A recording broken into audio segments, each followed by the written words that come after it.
Hello, everyone. Welcome back to the sixth instalment of Yes, the Careers Fair. So 3 days worth of speakers, and we're now into our final 4 speakers.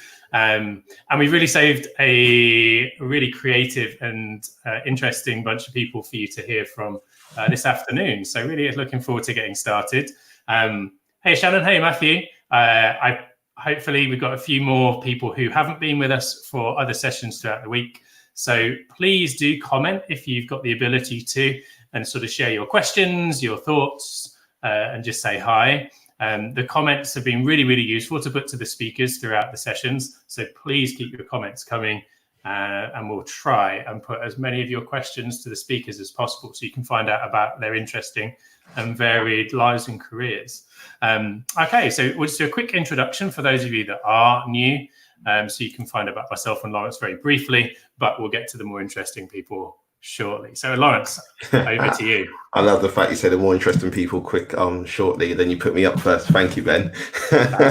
So my name's Lawrence Tajani. I'm a founder of Just a Guy Foundation, and I'm also a director at Happy to Host, which is a web design company. I also taught for 10 years before going to run my business full time and setting up Just a Guy, which is a social enterprise. Over to you, Ben. Yeah, so I had a very traditional education, went to university to do civil engineering, like building bridges and all that. I did that for a year before I switched to being a maths teacher for 13 years. And more recently, I started using various bits of technology in my classroom, which led me to do training with teachers. But actually, that's morphed more recently into doing innovation and change related workshops with not just schools, but other businesses as well. But more importantly, here to support Lawrence with this venture, because I think careers can sometimes be something in schools that isn't given as much attention as it needs. And maybe sometimes young people don't realize the different routes they can take and be really successful. So hopefully we share a bit of that with you today. Yeah. So before we get started, I want to talk about what is Just a Guy Foundation. So next slide, please, Ben. So initially, Just a Guy started out as a blog, and it was to document my recovery from a severe epileptic attack where I had to learn to walk again. And I was in hospital for around 6 weeks. But it since has transpired into a social enterprise. And we are now working with young people to improve their aspirations and educational outcomes. We do this through mentoring and workshops, and we do it one-on-one as well, and also in groups, with the hope of helping them make more reasoned decisions in life. One of our core beliefs is that young people from all backgrounds should have access to a network of advice, support, and mentoring. And this is why I'm really passionate about today. And hopefully it will help them drive their own social mobility too. Why are we doing this? So as many of you in the audience and who are watching today would have known that you didn't maybe get a chance to do your work experience this year due to COVID-19. And work experience for me was a massive part of my life. It allowed me to speak to people that I necessarily wouldn't have had the chance to, and it helped me mature and think about what do I want to do when I grow up. So I was out for a run and I thought, what could I do to give back during this pandemic? And I thought, actually, I have a pretty good network of friends. And I thought, let's get them to talk about their careers, share their experience, their journey. So I came up with an idea of running an online careers fair. And that was 4 weeks ago. And we've turned it around. And the last 3 days have been absolutely amazing. And I just want to say a big thank you for the people that have been tuning in every day, and I hope you are getting a lot from this.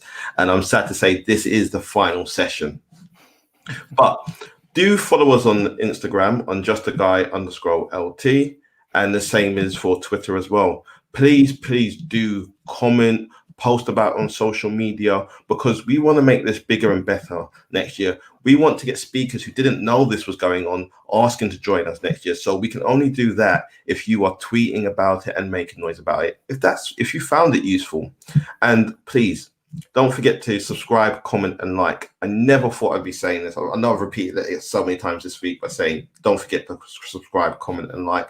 I feel like a bit of a YouTuber, but I'm clearly not one. We've got a bit further to go with numbers before we can claim that. We'll get there, Ben. So today is all about you, and we want you to use the chat. This is our last session. I want you to ask the questions you may not have got to ask during the week. We'll try our best to get through the questions. I'm so excited about this session, the people that we've got coming up, and the industries that they're in too. If you haven't got a YouTube account, you can still get involved by asking questions at bit.ly/JAGCFQA, all capital letters.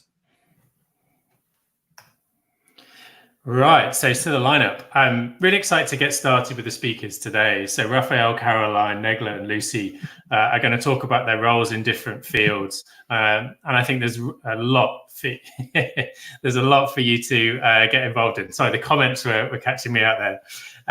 So I think without further ado, we can get started. So first up today, we have Raphael. Welcome, Raphael, to the stream. Hi there, how you doing? Hi guys, how you doing? Yeah, good, thank you. Good, I'm happy to be here. Okay, I won't take up much more of your time. We can see that you're an actor, and I'll let you get started by sort of sharing that with the audience. Really appreciate your time today, and we'll catch you at the end for a few questions. Good luck. So, hi guys, as Lawrence and Ben introduced, I'm Raphael Bush. I'm an actor, and I'm here obviously today just to give you a little bit more insight into what that actually means and how that kind of transpires in my daily life and how I go about kind of getting professional work. So just to kind of give a brief summarization of what I think my role is and what I kind of do, it's creating and developing characters that best entertain the audience whilst telling the intended story, and then also delivering those performances throughout to the required audience in whichever medium is being asked of you. Because obviously there's a huge difference between performing on stage as there is to performing on screen or performing in a musical. So the way I would say that kind of starts for me is when I get the brief in. So my agent will give me a call or will give me an email, and that will have an outline of firstly the character, some information about that character. So, you know, his age, kind of what the story is, and what medium we're going to tell that in, whether it be on screen, stage, or through a musical. And then I can then go about kind of researching aspects that I think will be best to kind of bring into that characterization, and start kind of practicing the script and practicing the deliverance of that performance, whilst bringing in that research to the character, to hopefully, whilst in the audition, book the job. So the reason why I mentioned the medium is because there's a huge difference between how you act when you're on stage as to how you act when you're on screen. As you can see, this is basically a screen that I'm on right now for you. And if I were to dart my eyes about and move about, it's kind of off-putting to the audience, because you make up such a huge part of the performance space when you're on screen. Whereas if I was on stage, if you can imagine a stage that's kind of 30 foot wide and you're sat at the back of a 1,000-seat auditorium, I make up a really small, minute part of that stage. So how expressive you are in terms of how you deliver a performance changes massively with the medium which you're presenting it in. So all of those things you have to take into consideration when the brief first comes in, and how you develop your performance before you take it into the audition stage. So even before you've booked the job, even before you are performing and getting paid to perform, you've got to do a lot of work to make sure that you're presenting your ideas and the character in the right way for the medium that you're doing it in. Also, it's best to say, obviously, you're creating, developing characters that best entertain. It's important to remember that it is ultimately for your audience to be entertained. It's the entertainment business, and you want to make sure that people are having a good time watching it. Obviously, when I say a good time, if you're doing a horror, they might not be enjoying it in the same way that they would be enjoying a comedy, but you want to make sure that you're delivering whatever it is that audience has come to, you know, to view your production. You want to make sure that you're delivering that to them. Next slide, please.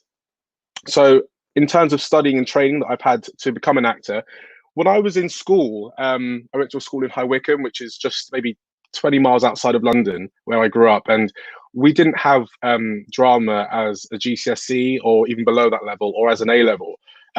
So there was no way of me kind of studying it at school. The way I kind of first started getting into performing, into acting, was to engage with kind of local youth theatre schools. And I was lucky that I went to one that put on professional shows, and we would tour sort of around the UK quite often. So that gave me the opportunity to perform in professional settings from the age of 18, from the age of 14. We went on tour with a few shows when I was 14, and then when I was 15, 16, can't remember which one, I had the opportunity to be part of the Harry Potter films, the fifth and the sixth films, which was a great opportunity for me to kind of see on a huge scale all the different roles that go into making up a massive film production. And it was also the first time that it kind of clicked in my brain that, hang on, there's 1,000 people all here in one room that are all doing this professionally. That's an opportunity for me to kind of live out something that I love doing in a professional setting. And that's the first time I realized that, hey, I can actually pursue this long term as a career choice.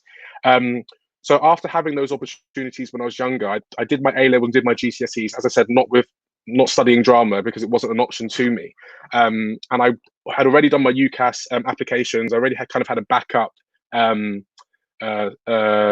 industry that I was going to go into if it kind of failed in terms of me getting into drama school. But then I took a year out after my A levels to audition to get into a drama school. So I ended up attending Mount View Academy of Theatre Arts, which is one of the top drama schools in London. And I took the acting course, which is a 3-year BA honours degree in acting. And just to talk a little bit about what that kind of entails, I think most kind of university courses, you'll kind of go in maybe 2 or 3 times a week for a couple of lectures. And I hope obviously I didn't do that, so I don't want to speak for anyone else's course, but from what I've heard, the majority of other courses, you're not in sort of 9 to 6 every day. That's completely different when you go to a drama school. It's physical training that you start from 9 every morning and you finish at 5, 6, 7 every evening. To kind of give you an idea of a typical day at drama school, you'll go in at 9 o'clock in the morning and you'll either have, dance, or you'll have a voice class for an hour and a half.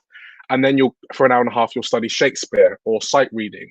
And then you'll maybe spend an hour and a half doing stage combat, so physical combat, and obviously selling it so that it looks realistic whilst you go on stage or on screen. You'll do that for an hour and a half, and then you'll go into maybe a Shakespeare text work class.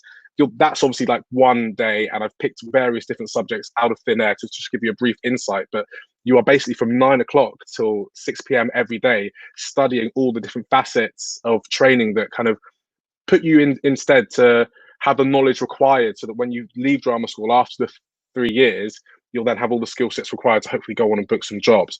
So your first year is kind of just acquiring all those skills and really stripping down your natural physical tics and stripping those down so that you can you maximize control over your body. Because ultimately, as an actor, you are a product and you are kind of a part of a piece of art, and you've got to be able to manipulate yourself in a way that best serves the story. So you've got to strip away all the natural kind of tendencies that you have, so that then you can apply all the characterizations on top of a blank canvas to best portray the story. So that's kind of what you do in the first year of your training at drama school. Your second year, you develop your performance skills.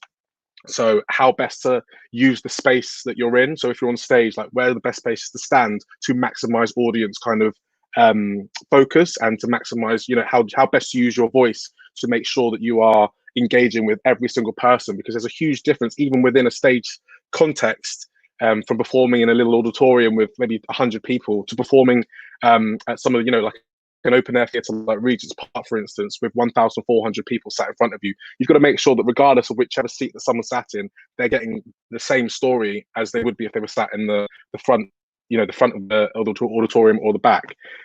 So you develop all of those skills in your second year, and then your third year, you do a series of performances, but one of the most important ones is called a showcase. So you as your year will have a showcase, and that's when all of the different agencies from within the UK hopefully come to see your showcase, and that's how you get signed with an agent at the end of your training. And after you sign with an agent, it's all about booking auditions and booking jobs, and that's when you start your professional career properly. Next slide, please. So where I've worked previously, this isn't my entire CV, but I wanted to talk to you a little bit about some of these roles and how they've impacted me during my journey to become a professional actor. So obviously I've done various roles in London's West End, around the UK and abroad, and I've appeared on television in the UK and abroad also. I mentioned I did Harry Potter when I was younger. The reason I've included that on here is just because, as I said, it was the first time that it kind of twigged in my brain that I could do this professionally, and it was the first time that I was inspired to maybe take this and pursue this as a professional career. When talking about doing that showcase in your third year of training at drama school, I was really lucky. I signed quite early on with an agent into my third year. So whilst I was still at drama school, my agent sent me an audition. I did the research and did the audition, and I booked my first job professionally outside of drama school, which was Holby City. Small job, 1 episode on television, but it was obviously a proud moment for me to kind of have my first role on television. After that, I did another couple of roles, but I did a tour of the UK with Roald Dahl's Fantastic Mr. Fox. That was an amazing opportunity to be able to tour the UK and to really experience all the different theatres around the UK. As I mentioned earlier, I went to between 40 and 50 different theatres around the UK.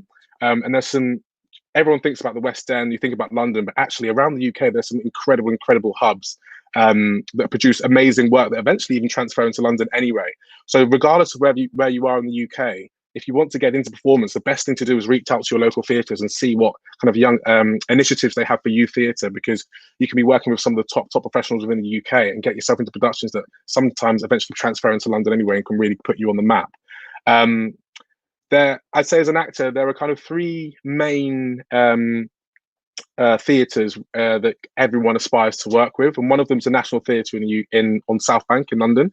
One of them is the Royal Shakespeare Company, who do amazing work across the UK and around the world, and the other one's Shakespeare's Globe, which you may have heard of also. And luckily, last year I had the opportunity to work with the Royal Shakespeare Company. We did Don Quixote in London's West End, which was an amazing opportunity to obviously network and work with some of the top professionals within the UK. And my last role that I did, if you go to the next slide, I played Caliban in The Tempest, which was an amazing opportunity to kind of bring one of Shakespeare's most famous characters to life. That was up in York, and it was just an incredible time for me to kind of, it was my first, I'd say, lead role within a Shakespeare show. It was amazing to kind of take that from development all the way through to kind of performing it on stage. As you can see in the bottom left picture there, there was a lot of makeup and costumes involved, which was a lot of work to kind of work out how to best use to kind of tell the story. But yeah, it was an amazing opportunity. And the last job I booked professionally was actually just an advert, which I did for Facebook. And the reason I wanted to show you the difference between that image and this video here is just to show you the vast difference that you can have between doing a Shakespeare show and then also doing an advert on television. It's all part of acting, but obviously they're completely different in how you approach them and how the end product and the end result is achieved. So if we just play this video here, you can see the difference. Happy Mother's Day. Oh, so we can talk more. It's a portal. Oh, right. Really, sis? Hi, Mum. Oh, look. It's moving. What do you think? And then your brother's flowers died. Grandpa's gonna love this. When's dinner ready, Mum? No flowers this time.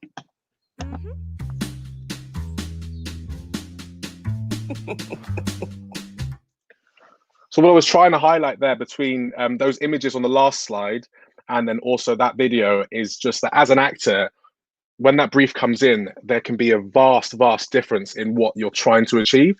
And that's why from the research level all the way through to the audition, that there's so much you can bring into it to kind of best tell how you can approach a product. And that has a massive impact on whether you book the job. So yeah, next slide, please. Actually, I was going to jump in because we are getting a lot of questions, and I thought maybe we'd take a moment to try and have a look at them alongside your next slide, where you talked about proudest achievement is actually every time you book a job. So there was a question earlier from Labour, like, is it possible to get into acting without talent, but instead of passion for acting? As in, do you want me to answer that now? Yeah, go for it. Yeah. I mean, talent is based on kind of your talent is grown basically. Talent. There's no such thing, especially with an acting, as just having a talent. I'd say people kind of misinterpret talent as having kind of the self-confidence just to do it, but actually acting is about portraying other human beings usually, and other areas of life we all experience. So I'd say talent is basically just working hard at being able to bring those experiences to the forefront within a production. So I would say all talent within this industry is based on hard work. There is kind of natural affinity to it. And also there is so many different ways, and there are some people that can sing amazingly, and some people that can dance amazingly, and some people that can act amazingly.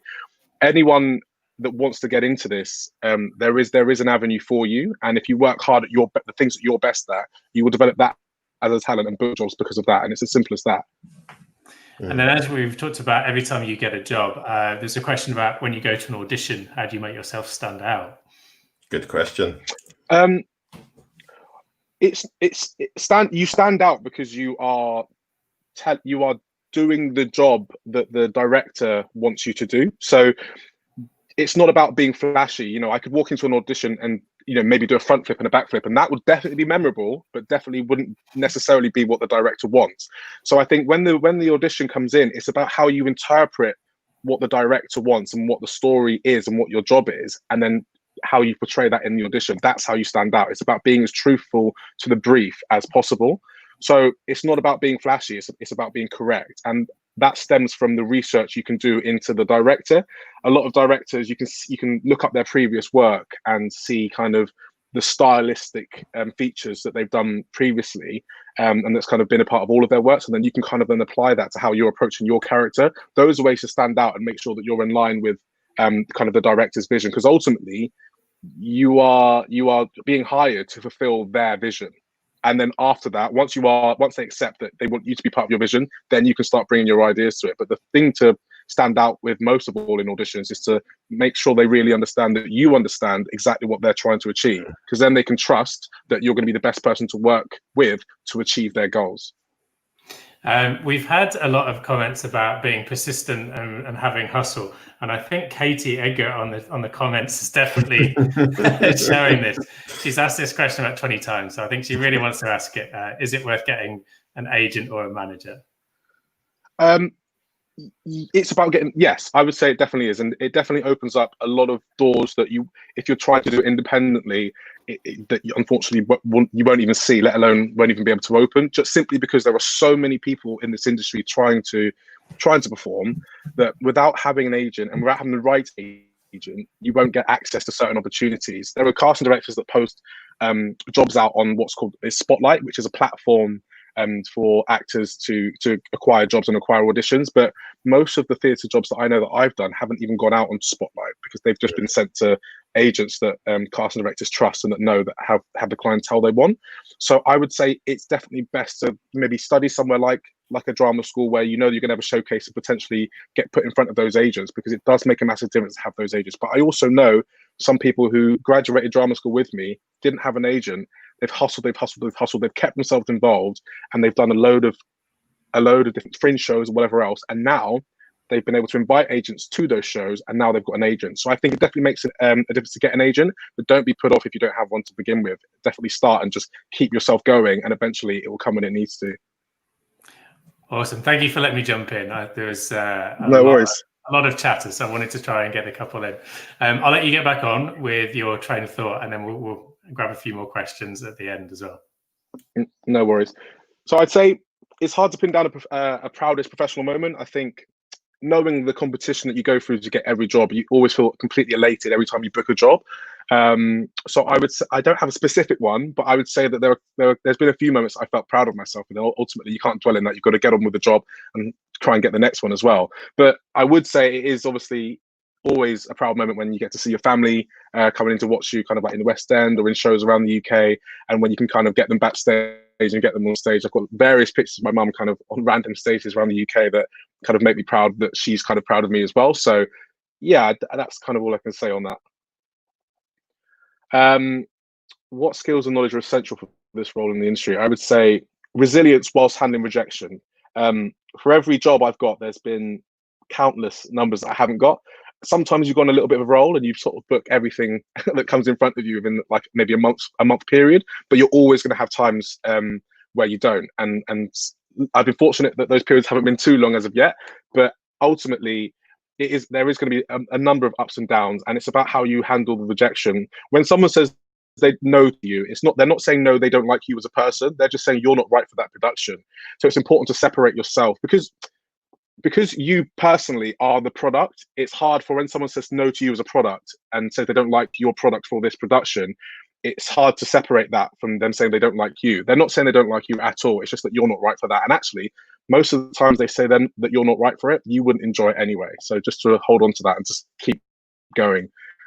You've got to have an extreme passion to succeed and both to perform, because that feeds into that resilience. If you don't feel it, the burn within your chest, then ultimately you're going to give up. And I would say the times that people feel they give up is usually just before they end up booking something amazing. Their life kind of changes a little bit. So you've got to have that passion which drives you through and keeps you hungry throughout all the rejection sometimes as well. And you've got to want to constantly prove yourself, because as an actor, you have to walk into an audition room and prove yourself. That's how you get the job. And sometimes you'll have like 5 auditions before you'll get the role. Sometimes you'll have 2, sometimes you'll have 1, but some of the processes are quite long. So you've got to want to prove yourself over 5 auditions, over the course of like 2 months before you'll even get the job. And then after that, you've then got to get into rehearsal rooms and prove yourself, because you've got to prove yourself to your peers as well. And then you've got to go on stage and you've got to prove it to the audience. So that hunger to constantly prove yourself is quite essential as well. And I would say prove yourself maybe can seem negative, but it's a desire to want to perform. It's a desire to want to share, your work with the audience. And if you've got that within you, then this is definitely something that is something that you can pursue, definitely. As a teenager, I was quite fortunate in the terms of, I always knew that this is something I wanted to do from quite a young early age, as I mentioned earlier, from when I did Harry Potter. But some people don't, and I would say if you don't know this is what you want to do at this age, that's completely fine, because acting is one of those things that you can do forever. I know people that have got into acting sort of after after they've been 40, 50, and they're suddenly successful, or they've got like successful careers. Morgan Freeman didn't book his first job until he was in his late 40s, 50s anyway.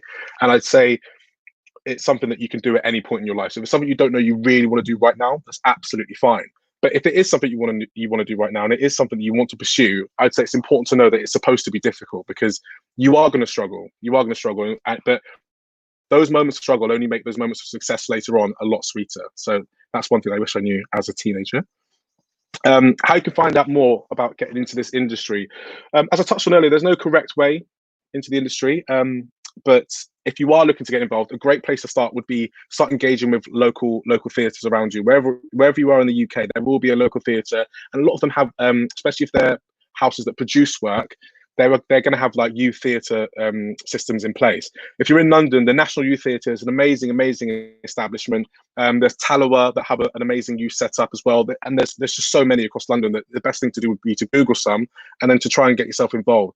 I'd say getting yourself involved and developing those skills from now is the best way to kind of like get yourself involved, because I know that the things I learned when I was younger performing at my youth theatres massively informed who I am as a performer today. So it's just to start going and start getting the ball rolling, and eventually you'll find out through the shared knowledge of the people around you in those settings, your peers that are kind of just as interested in the same industry as you are, you'll end up pursuing avenues that will hopefully get you along the way to becoming a professional actor. But it definitely makes a difference at one stage after you're 18 years of age to try and look into going to a drama school, because as I said, you spend 3 years training with professional industry liaisons and people that are kind of in the West End and performing around the world. They're kind of your teachers that come in, and they give you all the skill sets required over 3 years to best pursue the industry. And then after that, you get a showcase, you get put in front of some top agents around the UK, and hopefully that can speed the process along if you're getting an agent and then start auditioning for work. The one thing I want to add just at the end is that acting, when you see a production, be it on stage or screen, you focus on the performers, you focus on the acting. But actually there's a huge army of people that have gone into making every single detail of that production possible. You've got your writers, they've written it in the first place. You've got your set and costume designers. You focus on the actor, but you don't realize that what costumes they're wearing, or the set that they're standing on. You've got stunt performers, you've got cameramen, you've got prosthetic makeup designers, directors. There are so many people that go into making any production as inspiring as it is when you receive it. So I would say, don't just look at the actor on stage, look at what's going on around them and see if there's any piece of art that like is something that you could resonate with. If you are massively into fashion, for instance, you could be designing different parts of fashion that go on actors in various different shows or periods and different mediums throughout the whole of the industry. There's a role for literally everyone within this industry. So I wouldn't just say focus on the acting. And actually, a lot of those other careers are way more stable anyway. So if that's definitely something, if you definitely want to be involved in this industry, but don't necessarily think you might be an actor, that's completely fine. Definitely pursue all the different avenues there are within the industry. And then lastly, ultimately, as I've written here, acting is an incredibly difficult job. There's little to no financial security, and for every one person you see in a role, there's 1,000 people that have been rejected. So obviously, many people fail. But that's also why it's so incredibly rewarding. So if after hearing that this is still something you want to pursue, then by all means, please get involved, because it's a never-ending kind of circus of young people coming into it and then going out. We need more actors, we need more set designers, we need more writers, we need more cameramen. So if it is something you definitely want to get involved with, then please do your research and start getting involved with your local theatres. That's all I've got. Thank you so much. Really, really passionately put over. So really appreciate it. Lawrence, do you think we've got time for a couple of questions before we move on? Yeah, let's take a few questions quickly. Yes. One that I thought was interesting was Anton's question about how you kind of develop the character and what that's based on. So would I say my experiences in my life? So I'm just reading the question. Yeah, absolutely. This is why I said earlier that if you get a rejection from a job, it's not necessarily about not liking you. It's just about the experiences you've had from your life. You bring to any character that you might be playing. So if I were to play a banker, for instance, in central London, or I were to play a slave on a slave plantation, right? There's different experiences that I could bring to that, but then other people will have different experiences which can feed into how they would play any of those kind of experiences. So I would say acting is all about bringing every life experience you have to any character. Yeah. And we were talking earlier about your writing at the moment, and it probably relates to one of the questions we had earlier about have you had any barriers as a black man in the field about roles that you're able to get. But I maybe that links in as well with the writing you're doing at the moment, where you are highlighting maybe periods of time that didn't represent as best they could. I would say, life imitates art and art imitates life. And I'd say that over the last sort of 10 years that I've been doing this, I've definitely noticed that there has been a shift in terms of the characters that are available to black people. There's been a massive drive for diversity on screen and representation, but actually people are now starting to focus on not just the numbers, but what types of roles people are getting. So I've had so many auditions for a drug dealer or for all these different roles, which are kind of part of like negative stereotypes that we have within our society. But I've noticed over the last 10 years that those have kind of shifted, and there is kind of a drive towards now portraying all the other different facets of our black culture. Like, so there are now more black doctors on screen. There are now more black lawyers on screen and stuff like that. And we do need to make more of a drive to kind of have more of those rather than like criminals and gangsters, because that, as we all know, that doesn't make up, the majority of our societies. But it's about kind of challenging those perceptions and challenging those stereotypes. So I would say the barriers have just been, how people write for you. So I would say the best way to combat that within the industry is, as a black person, to write stories from your own perspective. As if you're Asian, then write from an Asian perspective. Because if you've only got people writing from a white perspective, then you're only going to have roles based on their stereotypes of your culture. So if everyone can write from their own perspective, we'll get a much more diverse kind of range of roles portraying people in different kind of settings. Well answered. Yeah, good point there. Awesome. Thank you so much, Raphael. We're going to move on to our next speaker, but if you're around at the end, if anyone's got any more questions, then we'd be delighted if you're able to take a few more. Thanks a lot. Then. I will be. Thanks for having me, guys. Take care.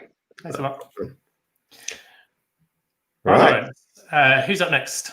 So we've got Caroline, and she's a musician. She's in the Four of Diamonds. Hello, Caroline. How are you? Hello, good, thank you. How are you? I'm good, thanks. Thank you for giving up your time today to talk to us. The young people in the chat are really excited about seeing you online. So we're looking to just get an insight into your career as a musician and the journey. Amazing, thank you for having me. No problem. Cool. I'll bring up your slides and we'll leave you to talk through your story and journey. See you in a bit. Right, guys. Hello, my name is Caroline. I'm a musician and a singer. I form 1/4 of Four of Diamonds. Yes. So my role is quite versatile, really. It involves a lot of like traveling, singing and dancing on stage, performing, filming loads of different things. We do a lot of TV. We've done shows like CBBC The Playlist, Blue Peter, For Music, shows on BBC One.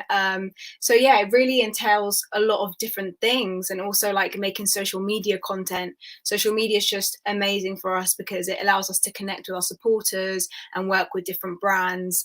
And then obviously recording music, which we often have to travel for. I mean, mostly it's in London and we have a studio that we go to, but we've been as far as Sweden before to record one of our singles. So yeah, it's just a bit of everything really. It can be very late nights sometimes. There's times that we literally don't sleep for a couple of days. I remember recently, back in February, we went to the Brits party and that finished about 3 o'clock in the morning. We got home and then we had to be up at 5 to do a music video, and that was a really long day. So literally things can just change very quickly. You've got to be able to, you know, just do different things and sometimes not sleep, but that's how it is. So yeah, guys, I studied in South London. I did GCSEs, A levels, and I come from a family who believed that I needed to have a degree, so I was totally with them. They always wanted me to have, you know, a normal education, even though I wanted to go somewhere like the Brit School. They were very insistent that I studied normal subjects. And then when it came to uni, they were like, do you know what, now as long as you get a degree, we don't mind what you study. So I went on and I did commercial music at the University of Westminster. And actually, my plan B, if I didn't become a singer, which I always wanted to be, I always wanted to be a pop star, but I always said if I didn't become a singer, I would have wanted to become an entertainment lawyer. So after my degree, I could have done a year in a law conversion, and then I would have studied to become an entertainment lawyer. So yeah, I always had a plan B, but always wanted to be a singer. So previously, growing up, I think whilst I was in school, I joined a promo agency where I did like a lot of promo work. And I remember like during college and stuff, I would go and do these jobs. Sometimes it would just be like handing out leaflets, and it would literally start super early at like 5 in the morning till 7, just 2 hours. Sometimes I'd have to stand in the rain with a massive umbrella over me, just handing out leaflets that like no one would receive. So yeah, I did like a few jobs like that. I then did hospitality jobs. And this was literally all to fund my music, because I had to pay for my own music videos and things like this. So anything that I'd do work-wise was just going straight back into my music. But before this, when I was 14, I started to make YouTube videos. I was just doing like covers of popular songs. And my first performance was actually at a fashion show. I remember there was like an ad of, they wanted like performers to apply to perform at the fashion show. So I applied and I got the role, and then I started from there getting like other bookings and stuff. And it really helped to like build my following, especially like in the Latin American community. That was like where I received a lot of support from. And I was doing a lot of Latin American music as well. I was making my own songs. And then in 2016, a talent scout saw one of my YouTube videos, and they wanted me to audition for the X Factor. So I did. And that's where I met the girl girls, 4 of Diamonds, and we came 8th place in the show. And since then, it's been an amazing journey. We toured the UK with the X Factor tour first, and then we signed our record deal with Virgin EMI. We're actually the first girl band to sign with them since the Spice Girls, which is just an amazing fact for us. It's something so huge to live up to, and we're so proud of ourselves for doing that. And yeah, since then we've performed a lot. We've worked with major artists such as Burna Boy, Sweetie, and Mr. Easy, and it's just been an incredible ride. So I'd say my proudest professional achievement to date has definitely been singing at the O2 Arena. You know, like, artists work their whole lives to be able to perform in places like this, and we've had the pleasure of doing so many arenas, but my goal was to do the O2, and we've done that 3 times now, which is incredible. Like, I literally can't describe the feeling that I feel every time, like, looking up into the crowd and just seeing everyone looking back at you. Like, that's just the best sight that I've seen in my life. Obviously the capacity there is like, I think 11 to 13,000. So we started by doing the X Factor tour there, and then we had the pleasure of doing the Rita Ora tour. We were like supporting her UK leg of the tour back last year in April. So that was the 3rd time that we performed there, and we got to perform our own music, and it was just insane. But yeah, probably the biggest crowd that we've done so far has been Bristol Pride, and that was last year during the summer, and that was to 26,000 people. But honestly, for me, like, nothing beats the O2. I don't know if it's because I'm from London, but it was just incredible.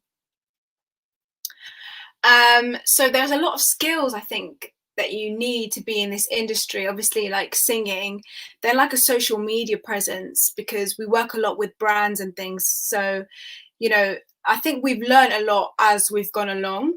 And then obviously the ability to perform. That picture there at the bottom, that was at Bristol Pride. Honestly, like, you just can't see the end of the audience. Like, it was just amazing. So yeah, my next slide, please. So yeah, as a teenager, I wish I knew more about record labels, actually, because I had no idea, but it's just a world of its own. Like, a major record label has like so many different departments within it. So you have like marketing, you have A&R roles, which are in charge of like getting the music to the artists and sorting it all out, and then you have the digital people and so on, and they all just come together and they have meetings about different artists and their projects, and they just do the most amazing work so that all of you guys can see, you know, the best presented image of us possible. You know, our job is going into the studio, making music, going to film music videos, but without the record label, just everything wouldn't be there. You know, they're so strategic in the way that they plan things. So yeah, I really wish that I knew more about them. I learned a little bit about record labels in university, but I found personally that it's not until I was actually working in this industry that I really got to know the ins and outs of things. So yeah, I think the best way to find out more is really just by getting involved and just trying your best to make it, really. You know, there's so much competition out there, but I really think that if you believe in yourself, you can do it.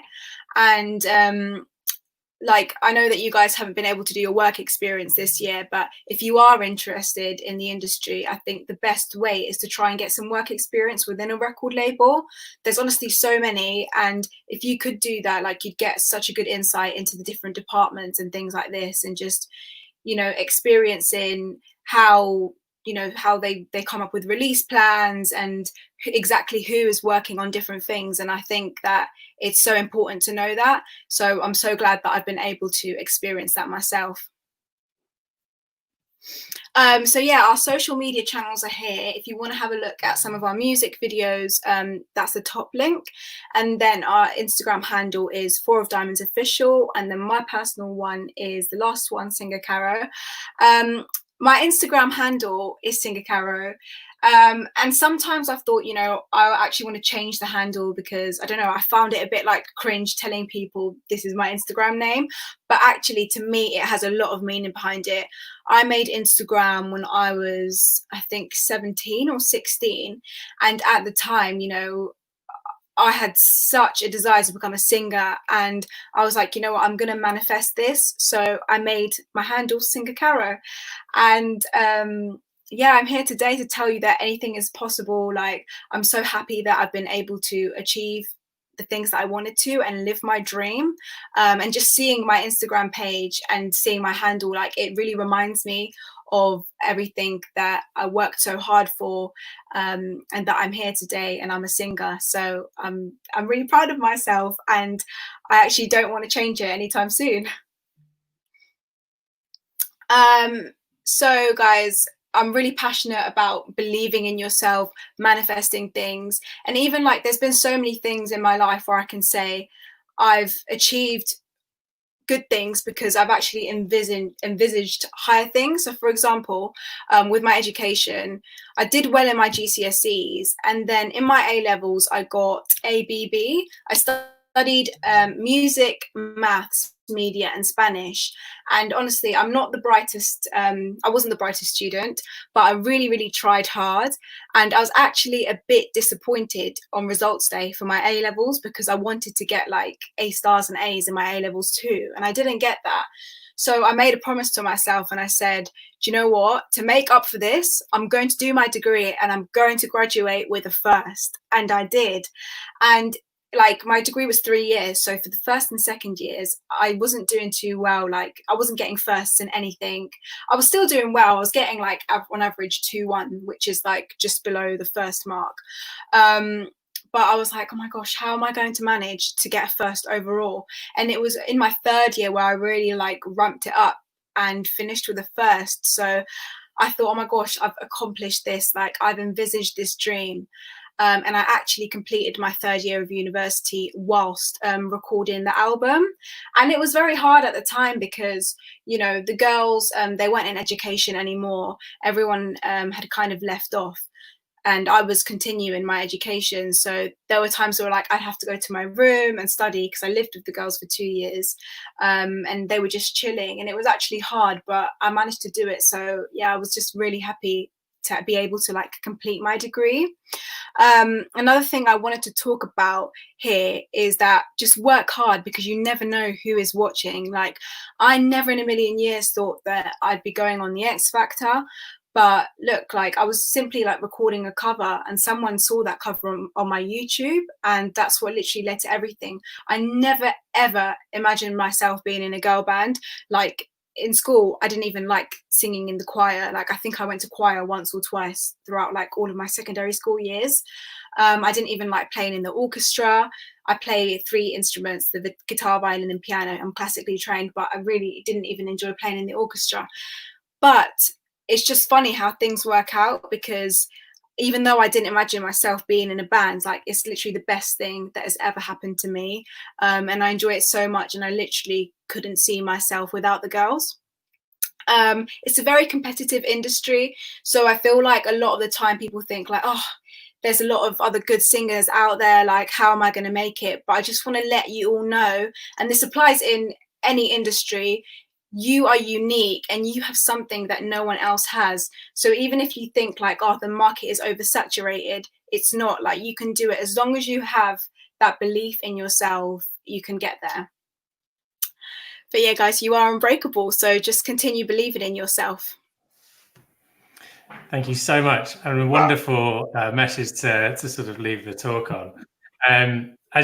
As we can probably expect, there's been a lot of comments. So I think for everyone who's left a comment, we're going to struggle to put them all to Caroline, but we'll try our best to pick out some of the ones relevant to the careers theme.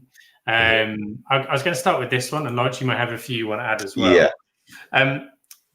Clearly, from what you said towards the end there, you're very committed at whatever you decide to do. So I suppose Lara's question is really around, have there been a lot of sacrifices, and how does that balance up? You mentioned a bit, obviously, when the band weren't studying and you were. It's actually a really good question. So because in my role, like, a lot of the things that I do are sort of last minute. I can't plan any holidays in advance. Like, I actually went on holiday to South America in December with my boyfriend, and that I could actually plan because the music industry sort of does like a little standstill towards the end of December, like the first 2 weeks of January, so I could plan that.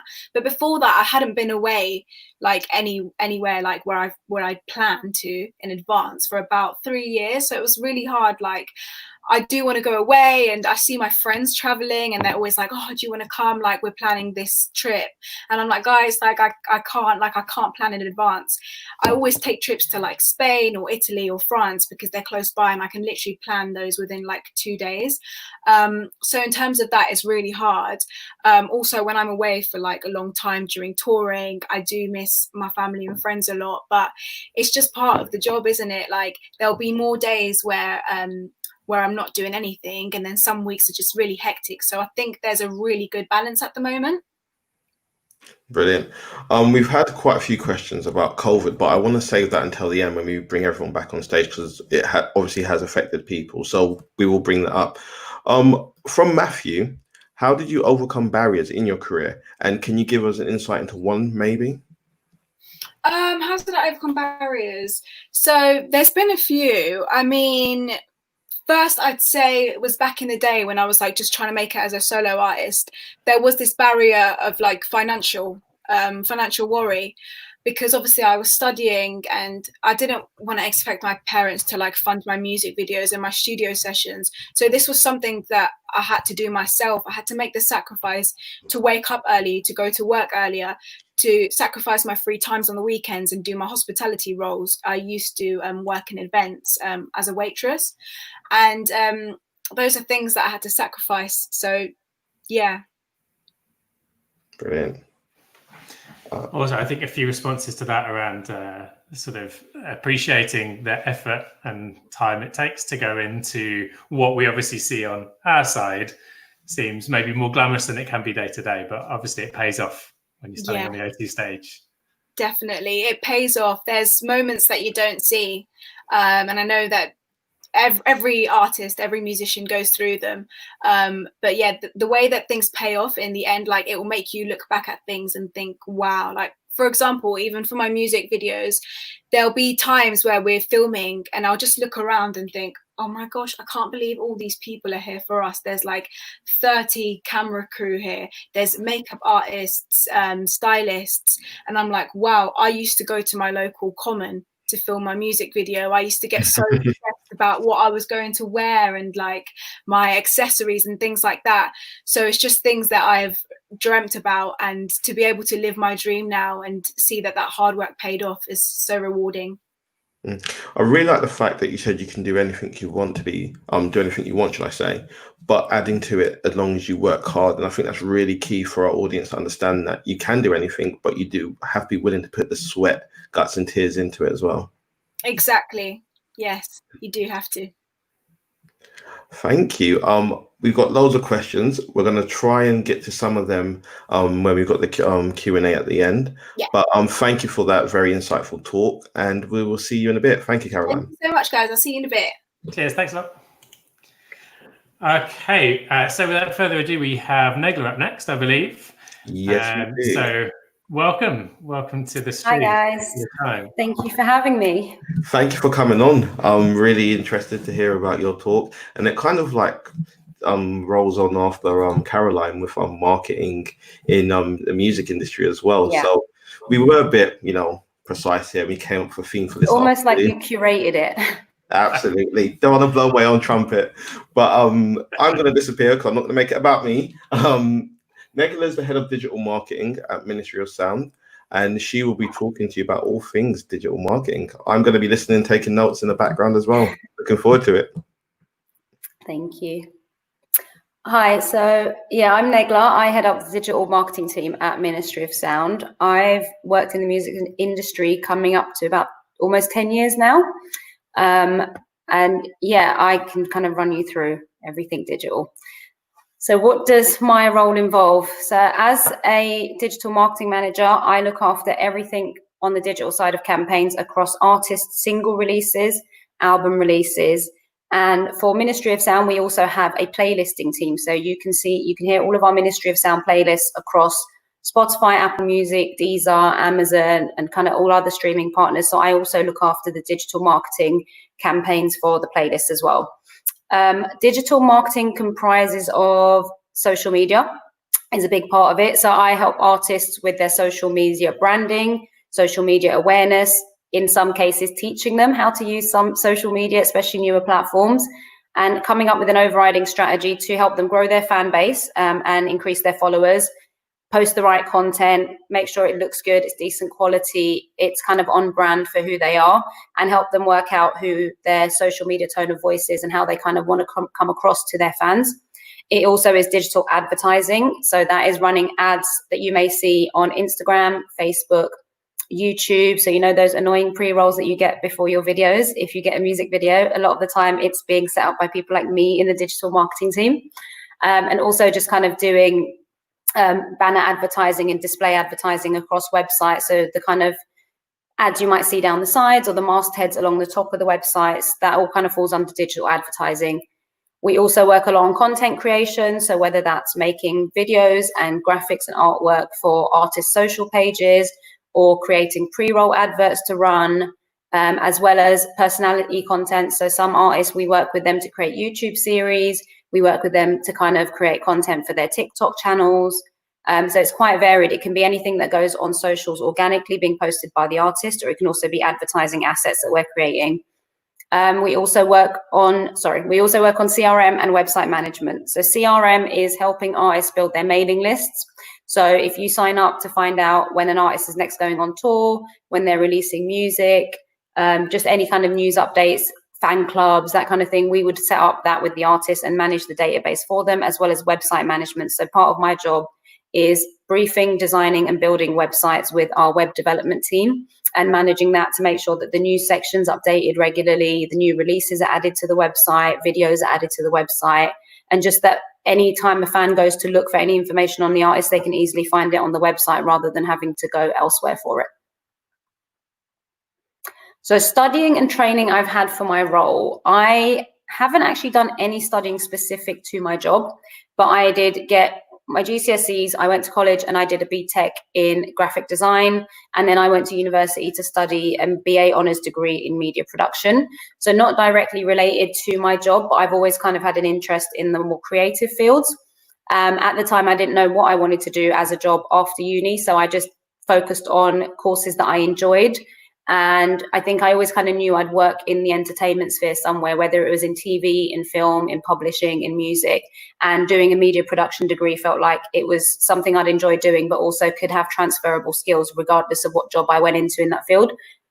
For my specific role and working in the music industry, 99% of it is learning on the job.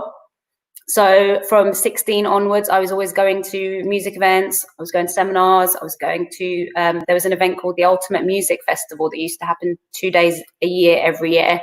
And the Prince's Trust did a big kind of seminar with them one year where Jay-Z headlines. I used to go to them kind of 16, 17, 18. And I'd just go because I enjoyed it. I'd go to hear my favorite artists speak, my favorite managers speak, and meet people along the way. And at that point, I had no idea I'd work in the music industry. It was just something that I enjoyed doing, but it directly correlated to me working and getting my first job. I also work a lot with, on the social media side, I work directly with social partners. So we have regular meetings with Facebook, Twitter, Snapchat, TikTok, YouTube, Reddit, like any platform that we're working with, we have regular catch-ups with those. And the benefits of that is that they kind of keep us updated on the latest platform changes. So if the algorithm has changed on Facebook or Instagram, what should we be doing to kind of tailor our content to work with the algorithm rather than be punished by it? If TikTok are trying to onboard artists, they'll have regular meetings with us to encourage us to get our artists on the platform and kind of work with them to get comfortable using it, because TikTok is a very new platform for some of our artists.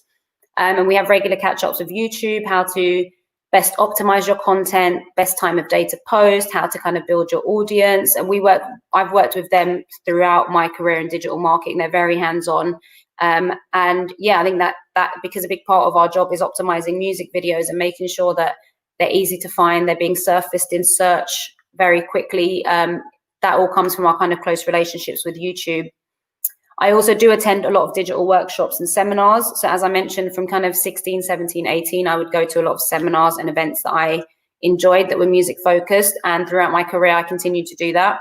So I would go to stuff that is just being put on by a friend and it's going to be a good music night, or I'd go to a panel talk where they're going to be talking about the digital marketing landscape and how it's changed. I'd go to seminars that are specifically focused to do with my job. So things like, even basic things like, you know, people skills, how to manage a team, how to be more organized, how to effectively communicate. We do a lot of those internally at Sony. So I go to a lot of those, and they're things I do kind of 3 to 4 times a year throughout my career consistently, just to be sharp and be on top of my game. I also read and subscribe to a lot of digital trade publications. So within the music industry, Music Week is the biggest kind of trade publication, and that's a weekly magazine and digital edition. So I read that to see what our competitors are doing, what other artists are doing, what the latest trends are. I also read things like Record of the Day, Music Ally, The Verge, and Mashable for more kind of digital focused news, because I think it's always good to see what other people are doing in other industries and how we can maybe adapt those ideas for the music industry rather than just focusing on what we're doing as a label or what other labels within Sony are doing. And along the way, the kind of official certifications I've picked up, one being the YouTube Certified Award, which is a course that you do online with YouTube that teaches you how to best manage channels. And once you pass that course, you do get a certification, which I can then take on to any other jobs within digital that include YouTube. And I have a Creative Mentorship Network accreditation, and I got that by mentoring 18 to 21-year-old young people who are looking to get into the industry. And that accreditation might not seem like a lot, but to be a head of department, I have to manage teams and people all the time. I have to encourage them. I have to learn how to develop them. And being a creative mentor is part of me displaying that I have those skills. So it's a very strong accomplishment to have and take on to kind of other areas. When I'm talking to other people or looking for other jobs, that could be something that puts me ahead of somebody else. So where have I worked previously? I actually had an almost 10-year career in retail when I first started working, and that was kind of throughout my college and university years. I always worked a weekend job or evening shifts to kind of pay my way through school and uni, but also just to kind of build up my work experience. At 18, it's very hard to get a job in music to put on your CV, but at least I could walk into a job interview and say I've got experience in retail.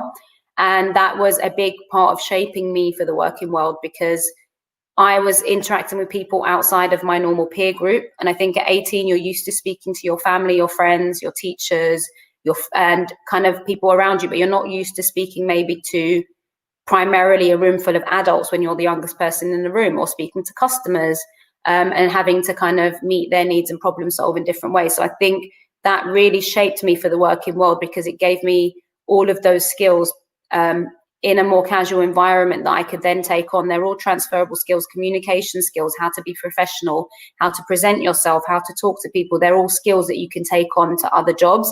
So I think retail was invaluable in giving me those, but it also taught me how to work hard and build a work ethic, how to be on time for things, how to be reliable, how to be responsible for myself, especially earning your own salary. As soon as you start making money, you have to manage your own finances. So it was good for me to learn those things at a young age, especially before moving out for uni, because then when I did move out of home to go to university, I could look after myself a lot better than I would have had I not had that experience. My first entry role into the music industry was an internship. So I went into Island Records as an intern, and it was a year-long scheme, but I kind of had it in my head that I didn't want to get to the end of the year and then hope to be kept on. I wanted to prove myself up front. So I worked maybe 10, 12-hour days for the first 3 months. And I don't recommend that at all. It was just, I started at a very busy time, and I was working with so many key stakeholders above me. And as an intern, I think it's easy to think that you are the bottom of the totem pole. You're not that important. You know, your contributions aren't that valuable. But for me, I took a lot of pride in being the best assistant I could be to my 2 product managers that I was working under, and being the most supportive member of a team that I could be. Because I feel like as an intern, and I find it with my team, an intern is like the third leg of a chair. If you pull that leg out, the whole chair falls over. So being an intern, I kind of felt like it was my responsibility to be a supportive team member to my senior managers, so that they can then focus on their priorities, and I could look after the kind of day-to-day stuff that maybe isn't as important to them, but it still needs to get done. Like emails need to be replied to, people need to be responded to in timely manners. people need to get paid on time, and my bosses didn't have time to raise POs. So I sat there and raised people's invoices and POs to make sure that they were all paid and happy. And I think that is what kind of elevated me through the ranks quite quickly. Within 3 months, I was made a permanent assistant rather than an intern. And then I worked my way up to a junior marketing manager and then a marketing manager, looking after my own roster of artists. And then from there, I moved over to Ministry of Sound, where I am now.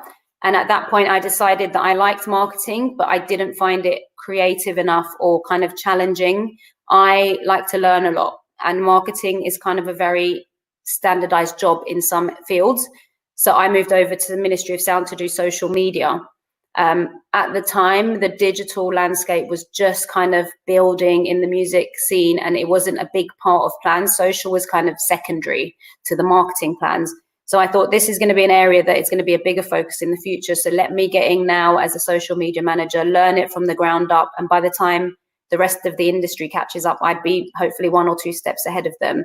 And it worked out quite well. I started off doing social media for Ministry of Sound's social channels, Facebook, YouTube, Instagram, and Twitter. And very quickly, I moved over to the record label side of the company and said, I only want to do social and digital for the artist campaigns. So then I became a digital marketing manager for the record label.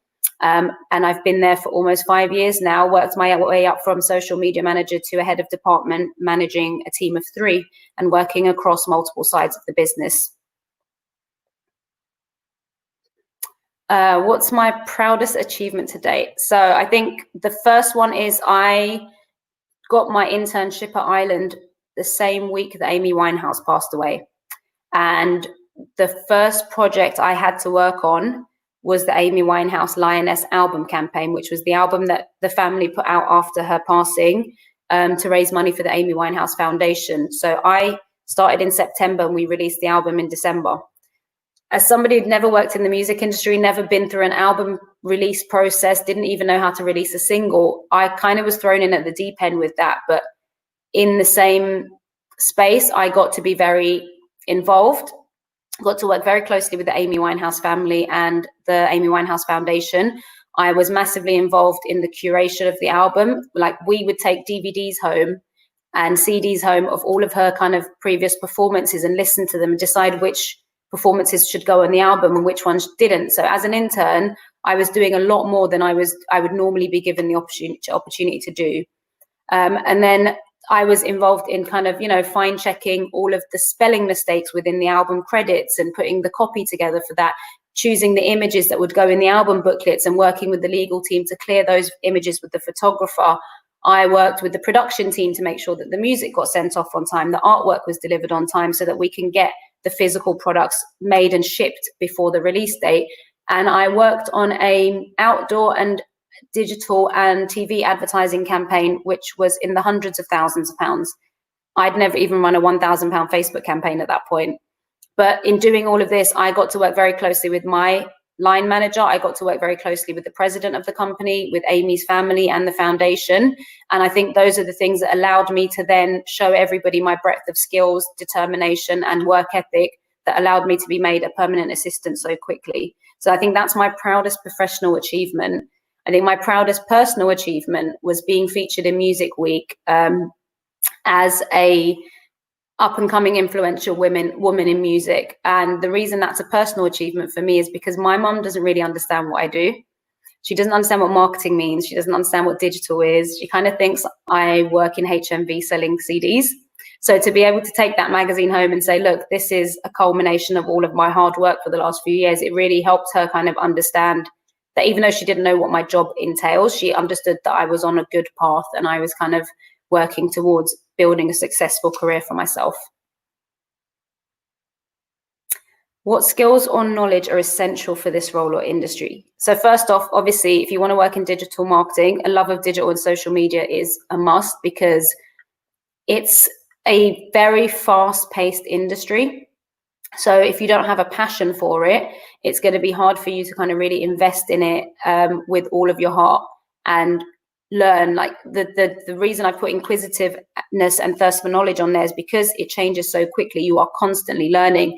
The last 5 years of my career, I have been learning throughout, because the landscape changes every 6 months, algorithms change, and you have to be very flexible and adaptable, but also look into these things. What works best? Why should we use this? How do we adapt to that situation? So thirst for knowledge is definitely a big part of that. You also need to have good relationship management and people skills, because on a day-to-day, I work with artists, I work with their management team, I work with external teams around them, I work with internal teams within Sony. So having good people skills and being able to communicate on different levels, so communicate with everybody from the intern to the president of the company, people skills is a must, and relationship management is a big part of that, because the music industry is all about networking. And you'll meet people early on in your career who grow and develop at the same time as you, and then they may end up being somebody quite senior down the line that you need something from, or they need something from you. So keeping relationships is a really good skill to have, and it's something that you kind of develop over time as well. So it's not something that you naturally have to have from day one, but as you go along, working on those skills are really important. And then attention to detail and problem solving is a benefit, because on the social side of things, it's a very data and analytical led job. So being able to understand the analytics, decipher them, figure out which information is important and which isn't, and using that to then tackle problems is going to really help you kind of thrive in the digital industry. And being a natural problem solver is also a strong skill to have, just because it is a very fast-paced industry and a lot of things change quite quickly. So being able to be adaptable and kind of solve the problem rather than worry and fret about it just kind of gives you, it helps to have that in your repertoire, I think, because it comes up on a daily basis at least once. As a teenager, I wish I knew that my passion could be my job. I think when you're growing up, you kind of look at very traditional jobs, and it's probably changed now from when I was a teenager, but nobody ever told me that I could be paid to do something I loved. When I was a social media manager, I was basically being paid to sit on Instagram, Facebook, and Twitter all day and help artists use those pages well. It's actually very rare to find a lot of people in the music industry who use social media well. So if you're already naturally sitting on TikTok every day and Instagram, and you're building followers and you're posting good content, you're already doing the job of a social media manager. So for me, working in music was always being around music was always a passion. I just didn't know I could do it as a job, and being paid to do things that I naturally would do in my day-to-day life, like using social media, is just the bonus. So I wish I knew that earlier on, because I would have focused on music much earlier down the line. And I wish I knew that I could have learned on the job, because I went to secondary school, college, university. I got all of my accreditations and my degrees before I even started applying for jobs in the music industry. But if I knew that I could kind of learn on the job, and everyone's kind of figuring it out as they go, I may have had more confidence to apply for record label jobs at 18 or look for internships earlier. And that goes on to my third point. Like, if I knew about alternative routes to work, I just thought you had to go to a website, apply online, go to a recruitment company, work and apply through them. But you don't have to just go in at an assistant level job and get experience before you can get there. There are much more earlier jobs you can get, like internships, work experience. Like going in and doing 2 weeks in a record label can really help you understand whether you want to work in that environment or not, or even what department you want to specialize in. And networking is something that I've always done. I just didn't realize it was networking. I thought I was just being friendly and making friends. But eventually, a lot of the people I met before working in the music industry, I ended up working with along the way. So networking and having good people relationships is something that I wish I was more focused on. I was doing it anyway, but if I knew how it would benefit me, I definitely would have focused on it a lot more. So in terms of finding out how to get into the industry, the traditional routes are, applying through record label websites. And you can go to the Sony Music website at the moment and look to see when they're going to be opening their internship scheme. They do an internship scheme once a year, where they take on, I think it's about 40 interns to work across various departments. You can work in digital, marketing, finance, legal, production, international, creative. There are various roles, so it's worth looking at record label websites and seeing what opportunities are coming up and when they actually open their internship schemes, because they're not always year long. LinkedIn, I think, is a massively powerful tool that is underused. You can, if you don't know what you want to do, you can look at a lot of people on LinkedIn and look at their job descriptions to understand what those titles mean. You can also have a look at their career history and see what it took for them to get there. So if you want to work in digital marketing, you can go to my LinkedIn and see what my entry level job was and what my steps were to getting to be a digital marketing manager. If you want to be a creative director, you can go and find a creative director at a record label and see what their career projection was. And I think it really gives you an understanding of what the day-to-day job looks like, because people are quite honest about what their responsibilities are on LinkedIn. So have a look there and use it as a research tool. Also use it as a way to connect with people. If there's somebody you've seen whose job sounds like it's something you want to do and you admire, send them an email on LinkedIn and just say, hey, I really love what you're doing. I think I want to work in the same field. Would you be up for having a 20-minute call with me? Or would you be able to give me some advice? I think just email them and be prepared with a couple of good questions and be clear in what you're asking for. I think some people would kind of email me and be like, hey, I really want to be a producer. And they'd send me their demos, but it's like, I'm not an A&R manager. So sending me your demo isn't going to help you get signed. But if you emailed me and said, hey, I run a YouTube channel and I wanted your advice on how to kind of amplify that or maximize that, that's something that I'm equipped to help you with. So be very specific in who you're asking and what you're asking them for. And then outside of that, attending seminars and workshops. So these are 3 that are very close to my heart and I've attended them. So the Ultimate Seminar is the one that I've been going to since I was 18. And over 10 years later, I'm now sitting on their panel and doing the panel talks that they do once a year. So I've loved the fact that I've seen that go full circle. I've gone through them and made good connections and learned a lot of information. And now I can kind of share that back with the next kind of group of young people trying to get into the industry. The Notting Hill Academy of Music is also another great establishment. They do workshops, seminars, they do work experience placements through there, and they're closely related to Relentless Records, which is another Sony music record label. So worth looking them up if you want to kind of get work experience or find out more about the industry. And Creating Vision is a kind of youth-led program, but they have a mailing list that is connected to a lot of HR companies. So when labels are looking for new recruits, they will send the job descriptions to them. And if you're signed up to the Creating Vision mailing list, they will send you notifications of all the new jobs posted every week that you can apply for. And then also sign up to recruitment companies and just get on their books. If you want to work at record labels, just Arts and Media and Handle are 2 of the main ones that we use at Sony, but there are more out there. So just, make sure that you're attacking it from every area. You're not just sitting at home applying online and waiting for a call back. You need to be applying through 5 or 6 different avenues to get a foot in the door. Yeah, links to social media. So you can hit me up on LinkedIn. If you have any questions, feel free to follow up on here through Lawrence and Ben, or on LinkedIn. If you hit me up, I'll get back to everybody that messages me from this careers fair. So yeah, last things to add, I would just say things to remember are be professional and always treat people well. Relationships go a long way in this industry, and always remember, and everyone always remembers the intern who made the cups of tea. So it's just about kind of treating people well and being professional, establishing and keeping and maintaining those relationships throughout your career. And when you're first in the company and you're new, it's just about making an impression, give people a reason to remember you, and making a cup of tea and offering a cup of tea every other few days. It goes a lot further than you would actually think. Thank you. Thank you. That was really interesting. And there's been loads of questions in the background going on, quite a lot of questions. So I'm going to dive straight into some of the questions. So the first question we've got is, and I'm intrigued in this one as well, what digital marketing trends do you see dominating the landscape soon?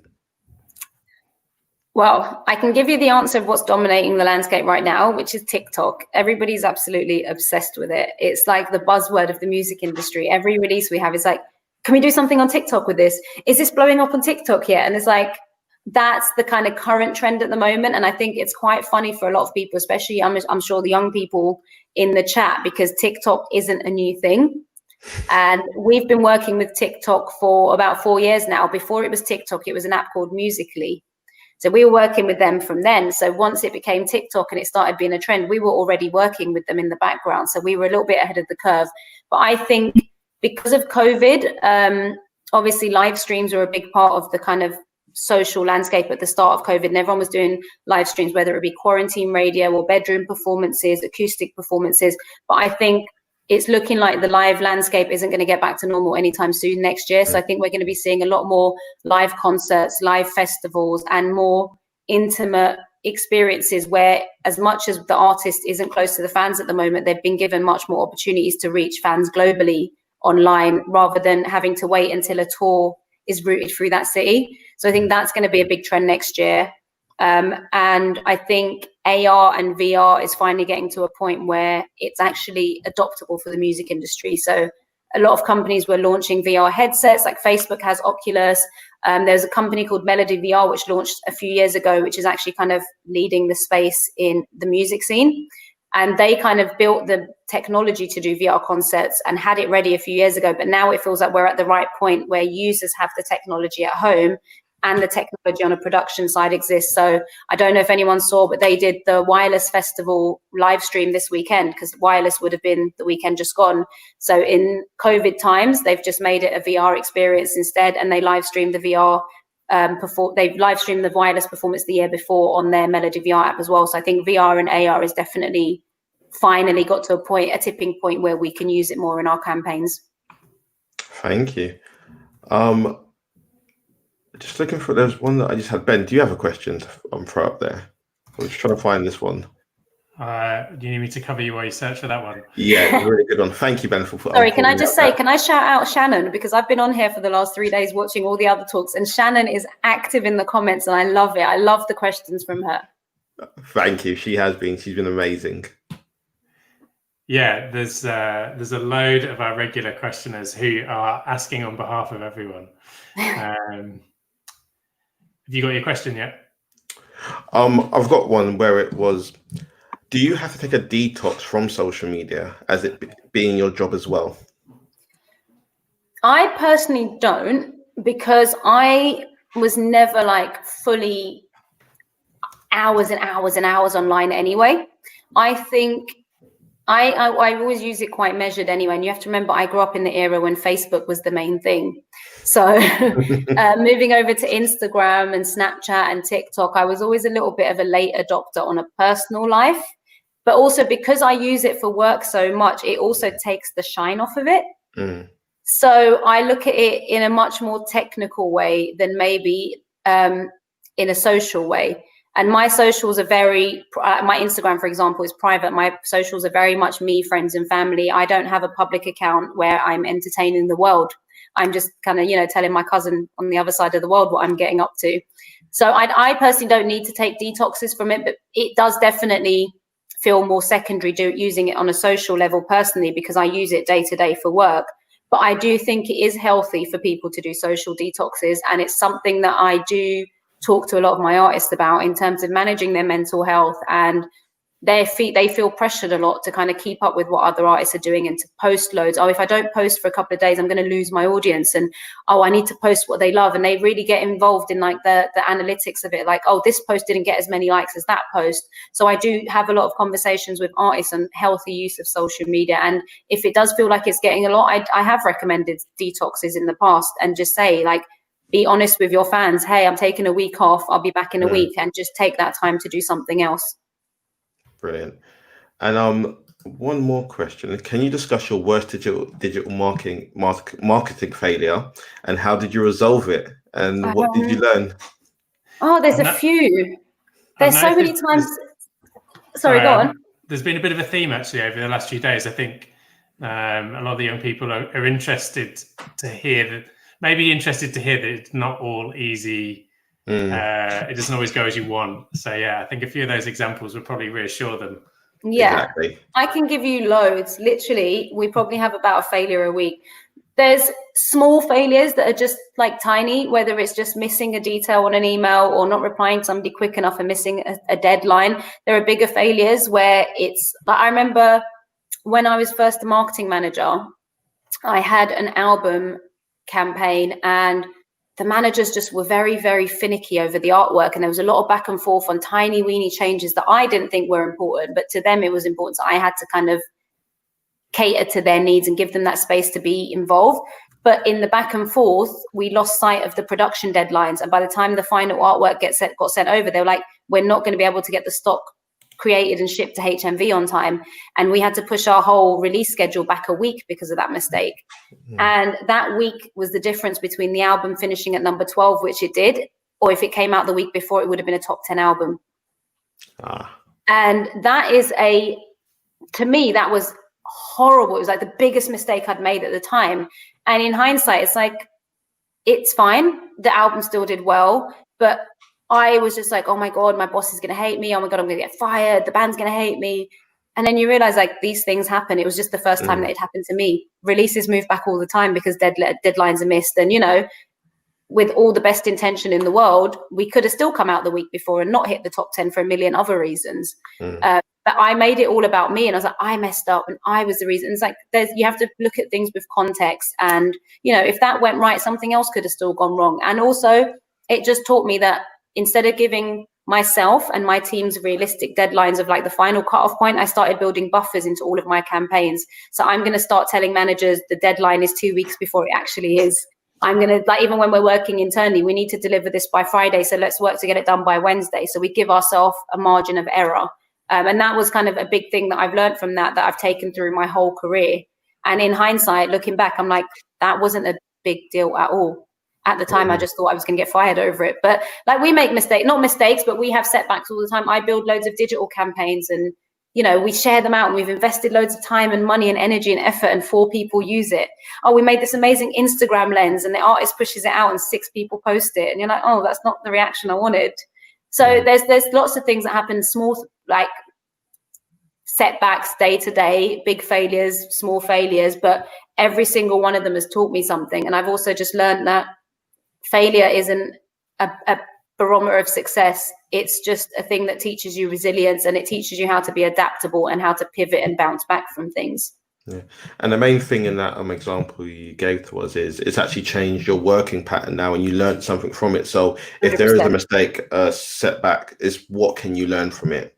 Yeah, I think every mistake I've ever made, I've probably learned from it. If not, I probably made it 2 more times and then learned from it. Main thing is that we learn from them. Yeah. Negla, thank you so much for your time today. I know you've got a meeting to go off to, so I really do appreciate it. If there are any questions, we will try and get them to you. And we have pushed out Negla's LinkedIn in the comments, so feel free to get in contact with her. Thanks again. Thank you, guys. Thanks. Cheers, Bye. Bye. Cool. So just before we get to our final guest, Lucy, I just wanted to sort of echo, we had a shout out for Shannon, but Labour and Chloe and Matthew and Jack and everyone that's been commenting so far. Apologies if we haven't got to all of your questions. There's been so many, it has been hard to sort of balance it up.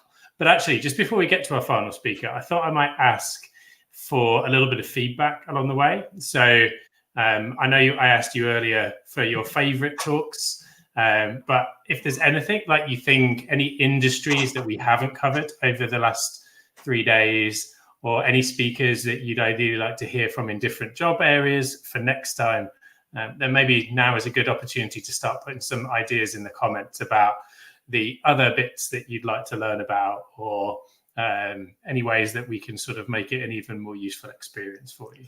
Please do. And just to add to that, if you'd like to see more CV sessions going on next year, please put that in the comments. Please tweet about it. Please post it on your socials, so other young people who maybe weren't aware of it can pick up these videos and watch them back as well.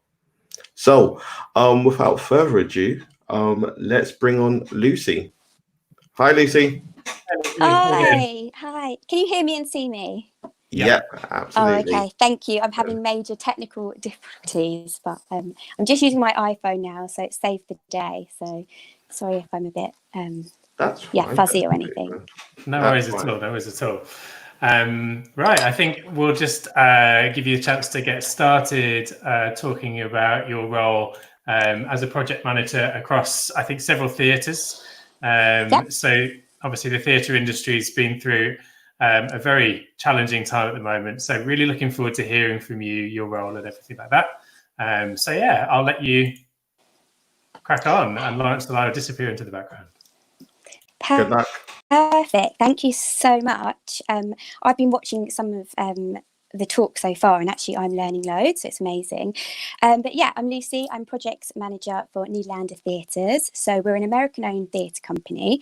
We own a lot of theatres across New York and America, but in London we own the Aldwych and the Dominion, and we co-own the Adelphi with Andrew Lloyd Webber, who is a famous composer and theatre owner.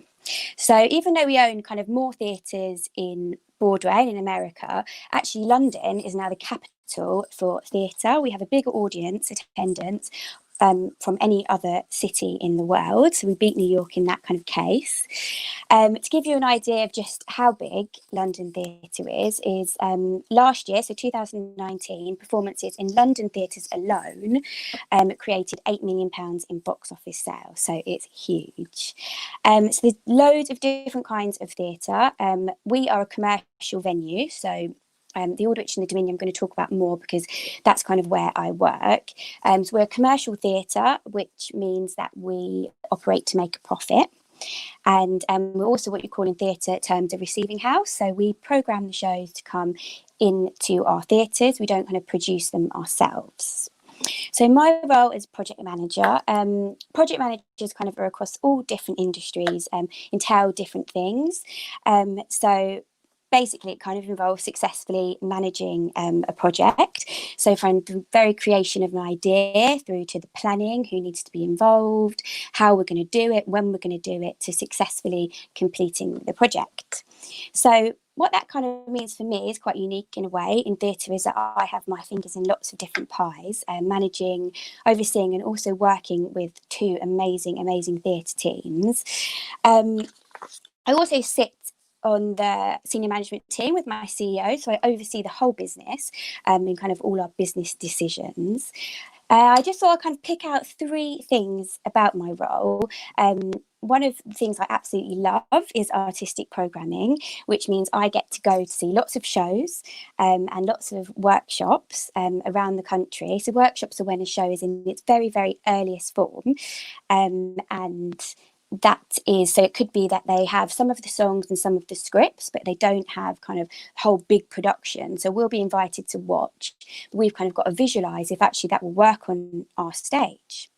So as theatre owners, we make our money through the rent that we charge the production, through percentage of ticket sales, through the merchandise, so anything you buy, so programmes and T-shirts, and we also take 100% of profit on bars. So it's really important that when I'm seeing these shows or workshops, I'm always thinking, is this going to reach a wide enough audience for a long amount of time? So at the Dominion, we've got over 2,000 seats.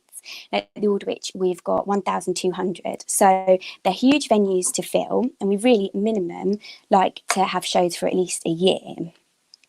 So that kind of, it's really important that a really wide audience, and a lot of people that come to London are tourists, so it needs to be a storyline that people can relate to around the world. A great example of this is Tina Turner the musical, which we have at the Aldwych at the moment. Obviously her music is amazing. If you don't like her, your mum will like her, or your auntie or your cousins. So that's, her music is a blockbuster. She's amazing. That doesn't always mean that it's going to be a hit. There has been some kind of failed big shows with big name music in, but it does mean that it's going to be relatable to the audience. And I think one of the other things that we always look for is a storyline. Is the storyline strong enough to perform on our huge, gigantic stage? Yeah, so another part of my job is business development. So that could be looking at ways to make money. So it could be looking at our event spaces and seeing if we should be utilising them in a different way. Or it could be looking at ways that we need to kind of improve our business more for our employees or our future employees. So last year I started our IDEA, which is our inclusion, diversity and equality agenda, to make sure that we're as inclusive and diverse as we can be as an organisation, and always striving for improvement. So that was a really great thing. That led me into looking at like our company values and what we stand for.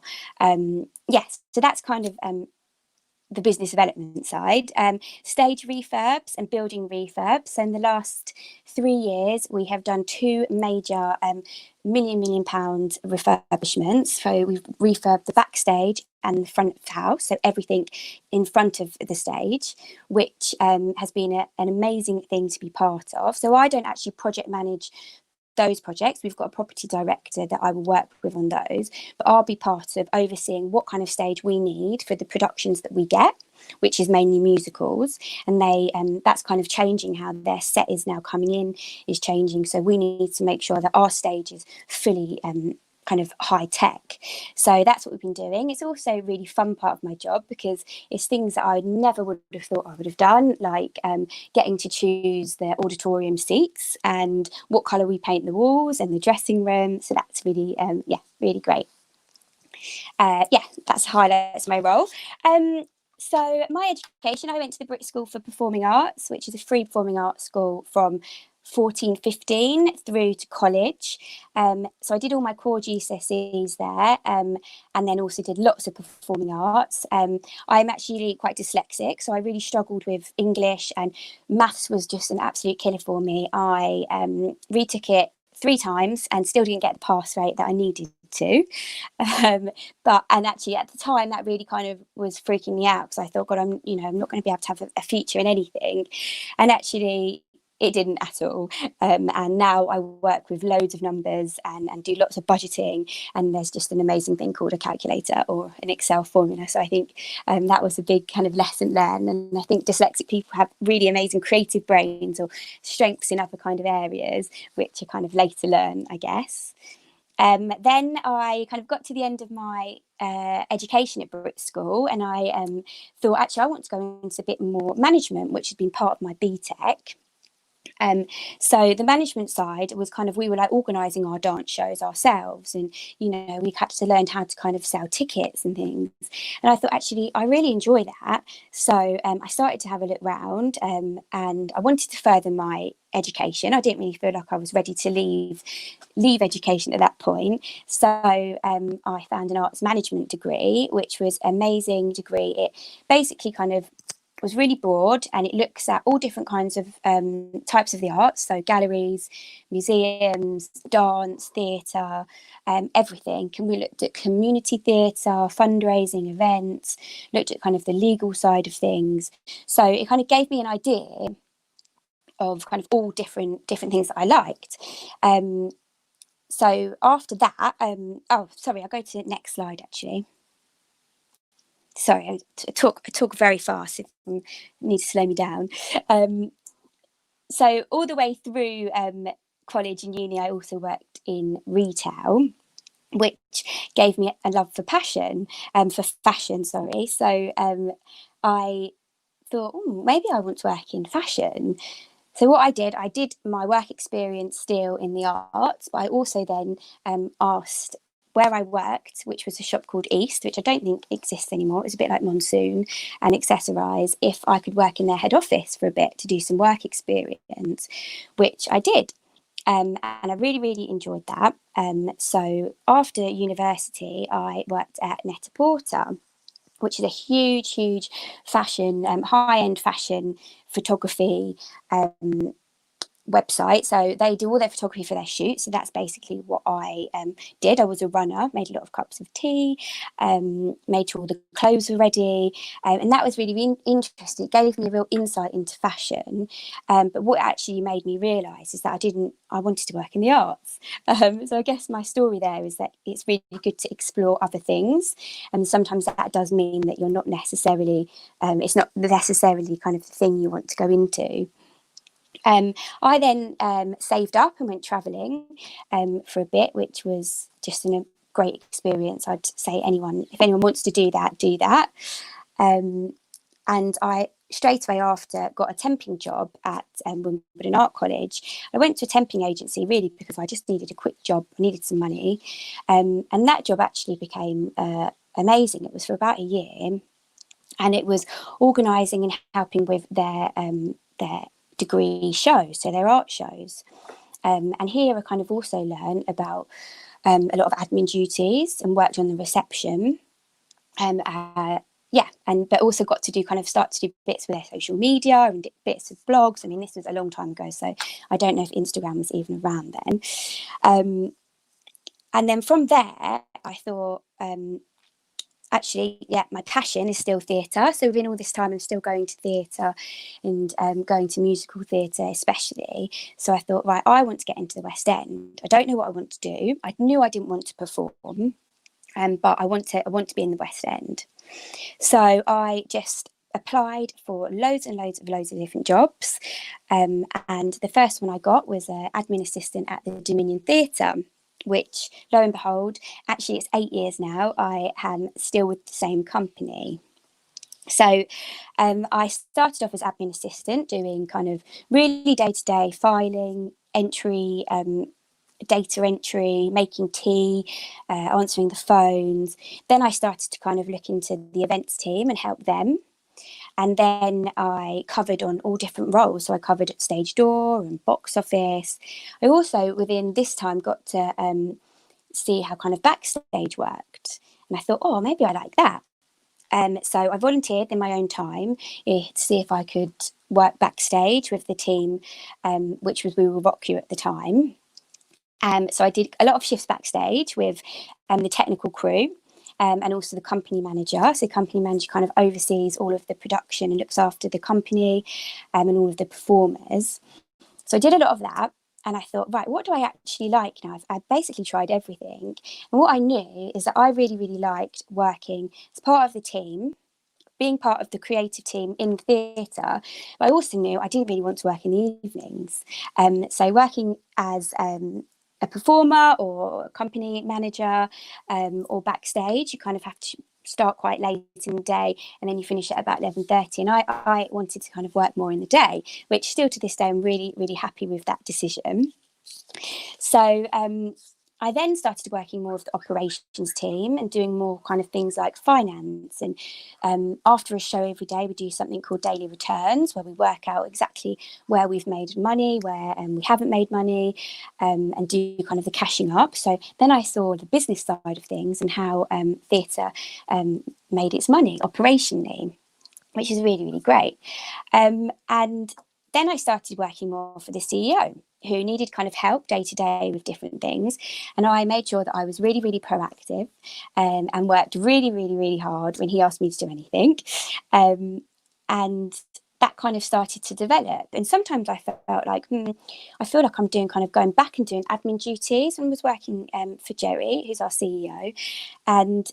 But then I thought, no, this is a really good step. I think this is a good step for things that I want to learn. Like I wanted to get into programming and I wanted to have more of an oversight of the whole business. So that's what I did. And I just continued and continued. And actually that worked. And now I'm, report directly to the CEO. I work on the senior management team, which is amazing. So I think just the lesson there is to whatever you want to do, just be really, really proactive in doing it. Proudest moments, gosh, I just think seeing a show open and knowing that I have been involved from the very start and seeing that curtain go up is just such a proud moment. And then night after night, thousands and thousands of people seeing that show is just amazing. Also being part of an amazing team to do the refurbs of the buildings, to know that I've actually had something to do with that's going to last for hundreds and hundreds of years to come has been just amazing. And these are some of the shows that I've worked on so far. They're just a few of them, but a real variety. So from like We Will Rock You to Bodyguard, Christmas show to the amazing Prince of Egypt that we've got at the moment, to kind of more filler shows when we have a space that we need to fill quickly. Thank you.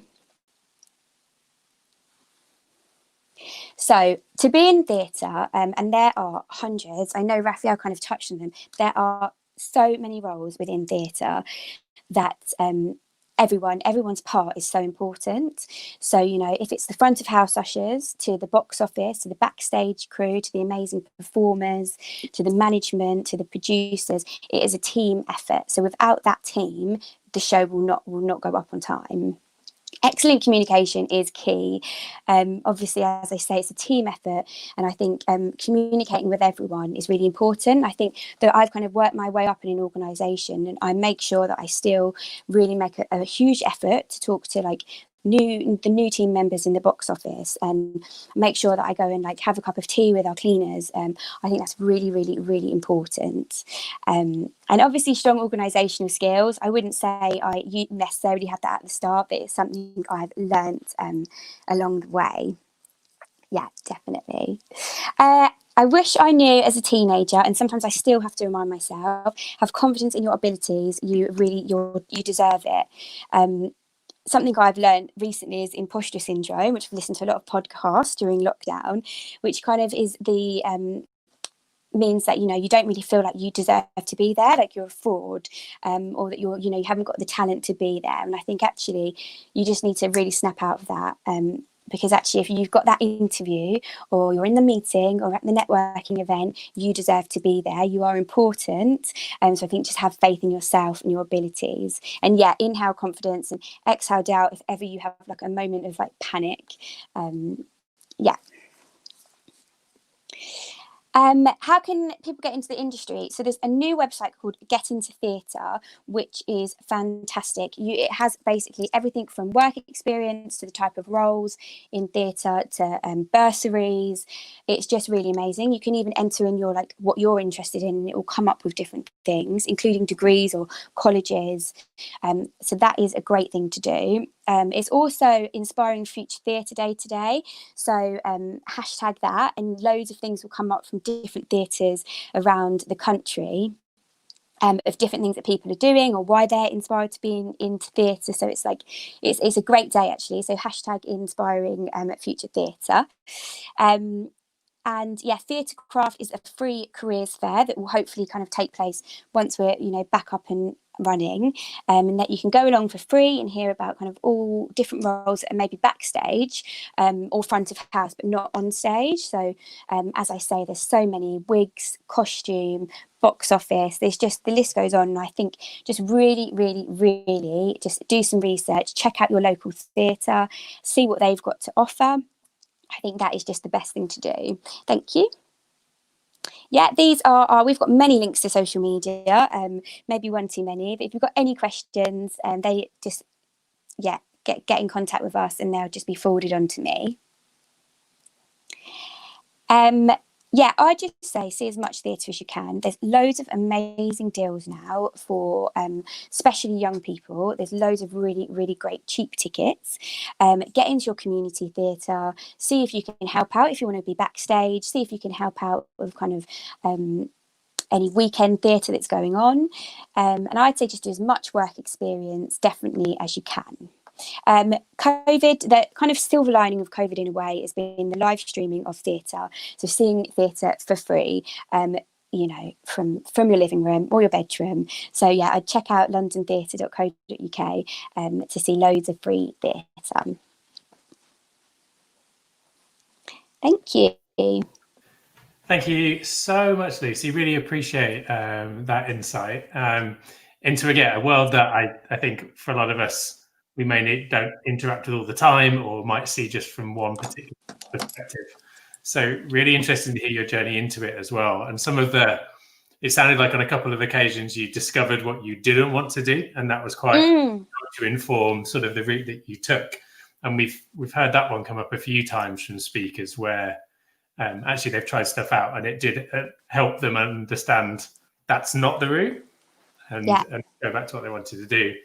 Right, we have a few questions that we can put your way, if that's all right. Yeah, go for it.